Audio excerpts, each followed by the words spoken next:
Beri nama pedang ini Naga Puspa. Selamatkan dia. Jangan sampai jatuh ke tangan pendekar berwatak jahat.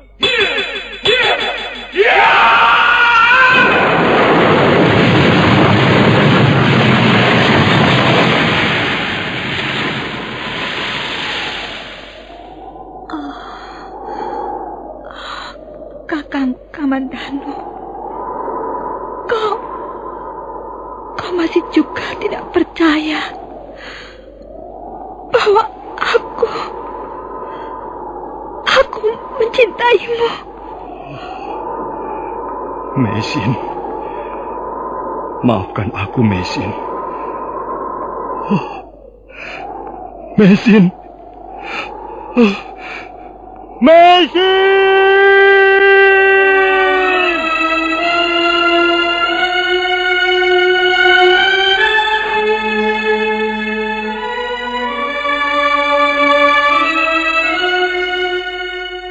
Tutur Tinular.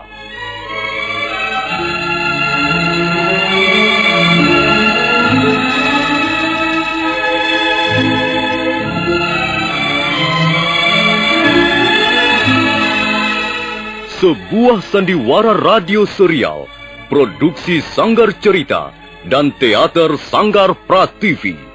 Sebuah kisah dengan latar belakang sejarah runtuhnya Singasari dan berdirinya Kerajaan Majapahit.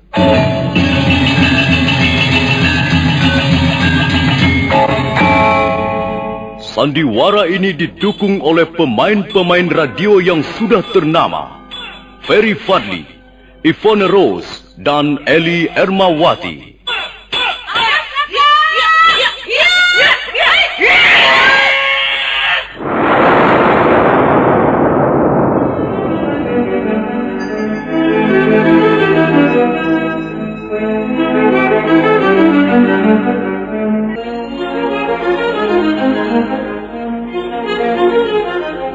Cerita ini ditulis dan diolah oleh S. Tijab, hiasan musik dan sutradara C. Ispriyonoka. Kali ini mempersembahkan episode ke-10 dengan judul Pemberontakan Rangga Lawe.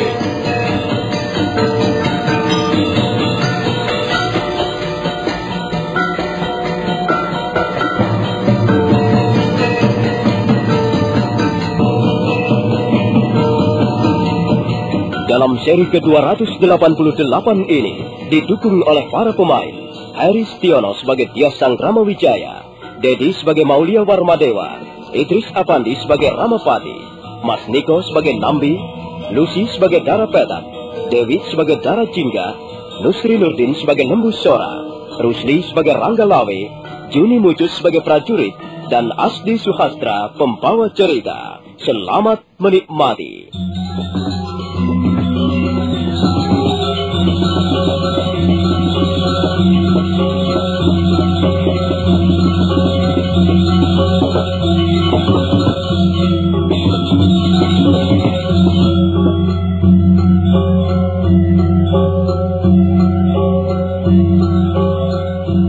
Di pagi yang cerah itu, Kerajaan Majapahit kehadiran para tamu agung dari Kerajaan Tanah Melayu. Para tamu agung itu dipimpin oleh Maulia Warmadewa, Raja Tanah Melayu sendiri. Sang Prabu Kertarajasa Jayawardana menerima para tamu-tamunya di Balai Paseban Agung Istana Majapahit yang indah.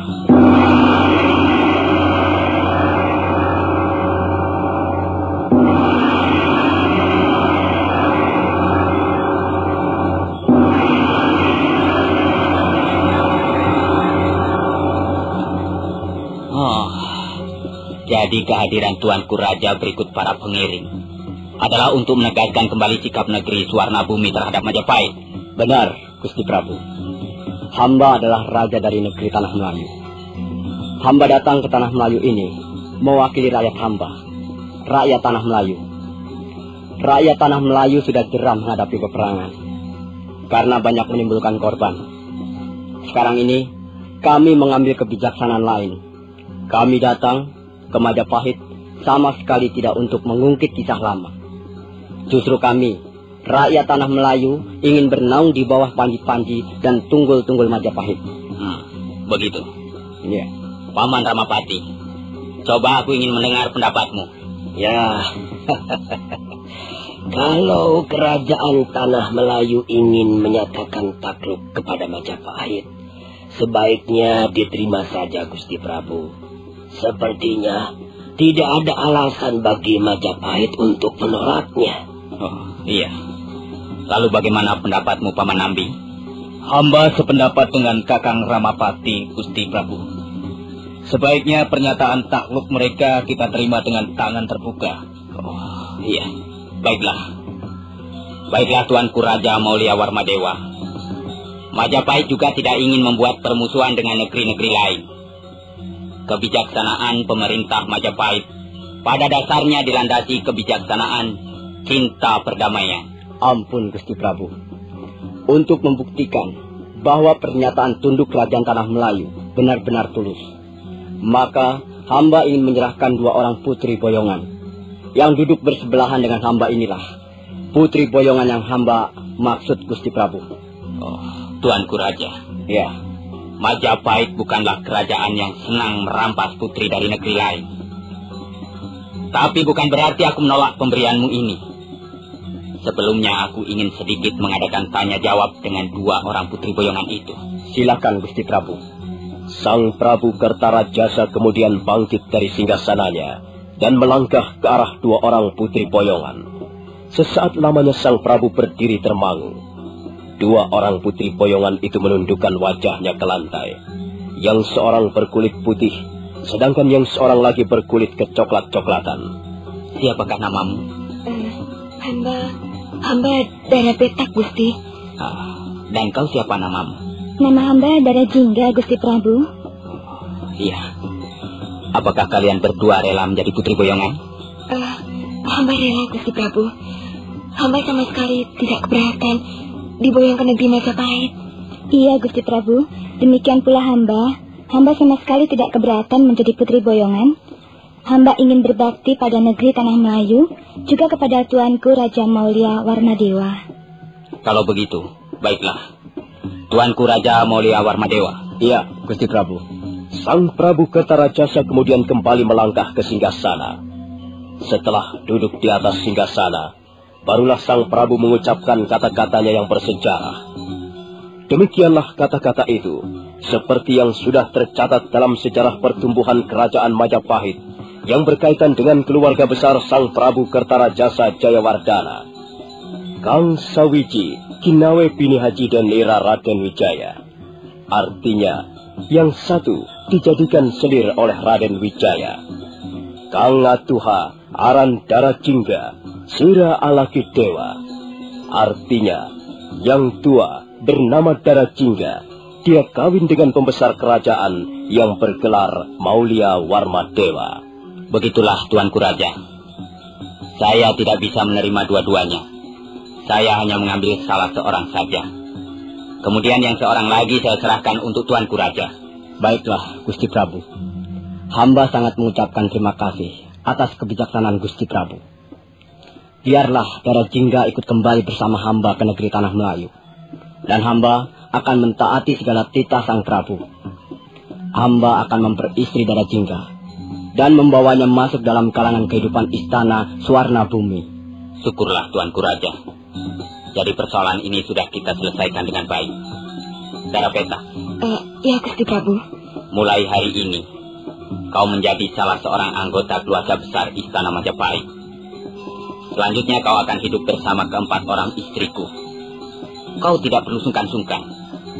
Aku akan bertindak bijaksana dan adil terhadap kalian. Ampun, Gusti Prabu. Hamba akan selalu siap menjalankan perintah Gusti Prabu. Dan mulai hari ini, kau harus mengganti namamu. Namamu bukan lagi Dara Petak. Aku akan memberimu sebuah nama yang baru. Namamu kuganti dengan Indraswari. Terima kasih, Gusti Prabu. Terima kasih tiada hingga hamba sampaikan atas kemurahan hati Gusti Prabu. Tapi Gusti Prabu, bolehkah hamba memohon sesuatu? Kau ingin minta apa, Indreswari? Hamba mohon, jika nanti Yunda Dara Jingga kembali ke negeri Tanah Melayu, hamba ingin mengantarkannya sampai ke pintu gerbang kerajaan Majapahit. Oh, itu tidak menjadi soal, Indreswari. Kau boleh mengantarkan saudara tuamu sampai ke pintu gerbang istana Majapahit.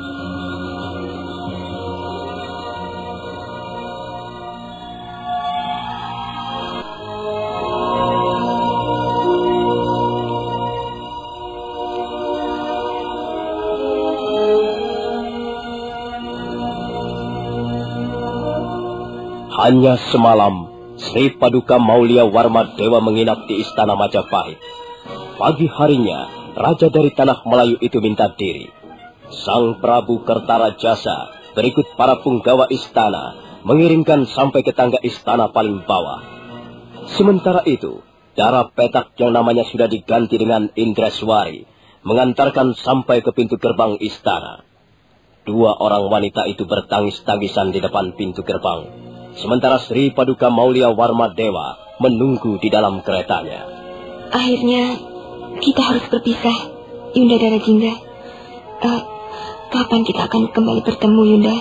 Sudahlah, Dinda Dara Petak. Selama ini kita selalu bersama-sama. Tapi rupanya sekarang kita harus berpisah. Mudah-mudahan saja kau merasa bahagia tinggal di Majapahit. Saya kira Sang Prabu Kertarajasa adalah seorang raja yang arif dan bijak. Saya kira beliau tidak akan mengecewakanmu, Dinda Dara Petak. Ya, begitulah yang saya harapkan, Yunda. Dan saya dari Majapahit ikut mendoakan Yunda, agar Yunda pun memperoleh kebahagiaan di negeri Tanah Melayu. Kita saling berdoa saja, Dinda. Mudah-mudahan Sang Maha Pencipta selalu menurunkan rahmatnya kepada kita semua. Nah, selamat tinggal, Dinda Dara Petak. Saya harus segera kembali ke negeri Tanah Melayu. Selamat jalan, Yunda Dara Jingga. Dara Jingga kemudian menoleh ke arah kereta. Sri Paduka Maulia Warmadewa melambaikan tangannya. Dara Jingga melangkah ke atas kereta, duduk di samping Tuan Raja Maulia Warmadewa.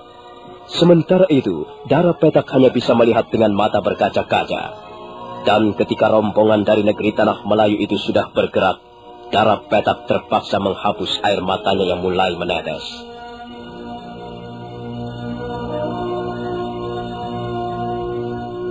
Malam itu sangat lengang. Jalan-jalan di Majapahit yang sudah berubah menjadi sebuah kota yang cukup ramai dan padat penduduknya nampak sunyi. Mendadak terdengar denap seekor kuda. Binatang itu dipaksa untuk berlari kencang oleh penunggangnya. Kuda itu terus berlari kencang bagaikan diuber setan. Sebentar kemudian kuda itu sudah memasuki halaman rumah kediaman Lembu Sora. Si penunggang kuda segera melompat, kemudian melangkah bergegas ke arah pintu.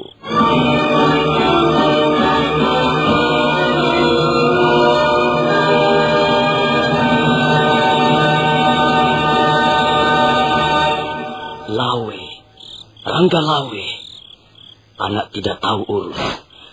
Kemana saja kau selama ini, ha? Ayo duduk. Kau tidak mendengar perkataanku, Rangga Lawe. Kemana saja kau selama ini? Beberapa kali Gusti Prabu mengadakan persidangan, dan kau tidak juga hadir. Pagi tadi Gusti Prabu bahkan menerima tamu-tamu agung dari kerajaan Melayu. Kau pun tidak hadir. Apa sebenarnya yang telah terjadi atas dirimu, Rangga Lawe? Hah? Ada apa dengan dirimu, nak? Hati dan jiwa saya sedang gemuruh, Paman Lembu Sora. Saya sudah berusaha untuk menenteramkannya, tapi selalu gagal. Dengar anakku, perang sudah selesai. Ketegangan sudah berlalu. Majapahit sudah berdiri, dan bahkan Gusti Sang Ramawijaya sudah naik tahta. Mau apa lagi kita? Sudahlah. Janganlah kau mempunyai pikiran macam-macam, Lawe. Marilah kita terus mengabdi pada Majapahit dan ikut Amuk Tiwibawa bersama Gusti Prabu Kertarajasa. Tidak, Paman Lembu Sora, tidak. Tidak. Mengapa tidak? Saya tidak bisa ikut. Saya tidak bisa ikut Amuk Tiwibawa bersama Gusti Prabu. Bagaimana saya bisa hidup bersenang-senang, bermewah-mewah di istana Majapahit, kalau hati saya selalu dirundung kekecewaan, Paman? Aku tahu, Lawe. Pasti ada hubungannya dengan jabatan Rekrian Mapati. Benar, Paman. Bagaimanapun juga saya tidak bisa menerimanya. Nambi, Nambi, Paman. Apa yang telah dilakukan Nambi untuk Majapahit? Apa yang telah dilakukan oleh manusia tolol itu? Mengapa tiba-tiba nasibnya melonjak tinggi? Dan sekarang enak-enak duduk nongkrong sebagai rekrian Mapati Majapahit. Tidak, Paman Lebusora, tidak.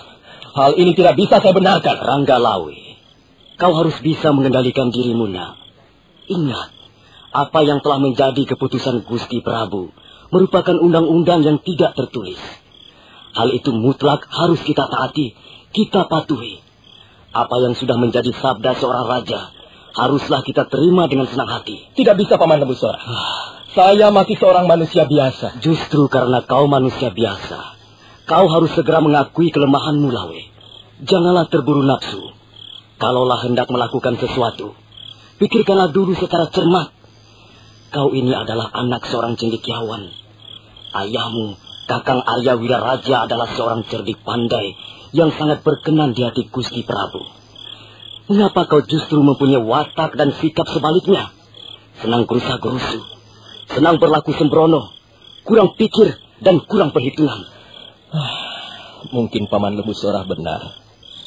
Tapi Ranggalawe bukanlah ayahanda Arya Wiraraja, Paman. Sekalipun saya adalah anak kandungnya. Tapi saya merasa sudah cukup dewasa, Paman. Saya sudah bisa menentukan jalan hidup saya sendiri, Paman. Baiklah. Sekarang kau mau apa? Apa yang akan kau lakukan? Kalau kau merasa tidak puas karena Nambi menjadi rekrian Mapati, lalu kau mau apa? Paman Lebusora, jangan memojokkan saya. Paman sudah saya anggap sebagai orang tua saya sendiri, Paman. Paman bukannya membantu dan mendukung saya, tapi malah memojokkan dan menyusahkan saya, Paman. Kau memang masih keponakanku sendiri, Ranggalawe. Tapi kalau kau berbuat ngawur, apakah aku harus mendukung perbuatanmu itu? Tidak, Lawe. Aku ini orang tua. Orang tua sudah sepantasnya kalau membimbing anak cucunya. Kalau ada perbuatan sementara anak muda yang keliru, orang tua wajib meluruskannya, bukan malah membombong atau mendukung. Jadi, Paman Lebusora masih tetap menganggap bahwa sikap saya ini tidak benar? Kalau begitu, baiklah. Baiklah, Paman. Saya tidak akan lagi datang kepada Paman untuk minta saran, minta pertimbangan ataupun nasihat-nasihat. Saya akan menyelesaikan sendiri urusan saya dengan Nambi. Ranggalawe, kalau kau tidak mau kunasihati, terserah. Kalau kau merasa tidak puas, kau bisa mengutarakan langsung pada Gusti Kertarajasa. Besok pagi akan diadakan persidangan. Kau bisa datang menghadap dan mengatakan apa yang ingin kau katakan kepada beliau.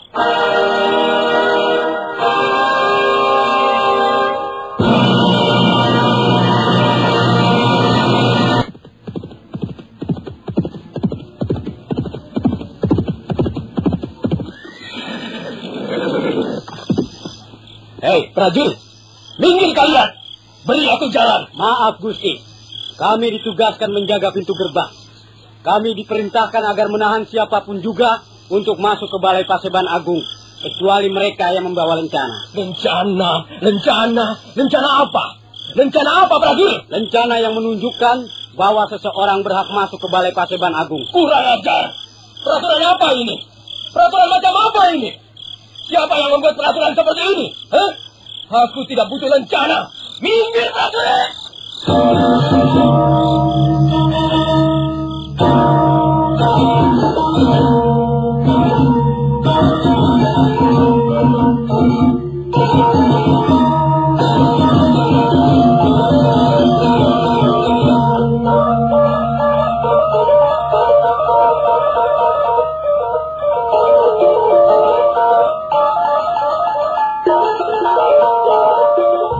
Ranggalawe segera bergerak maju.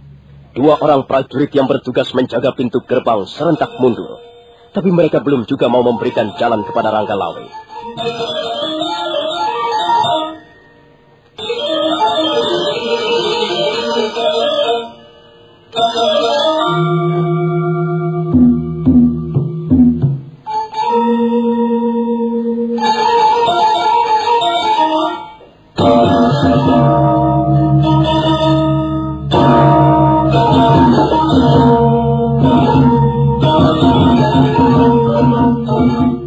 Nah, bagaimanakah kisah selanjutnya?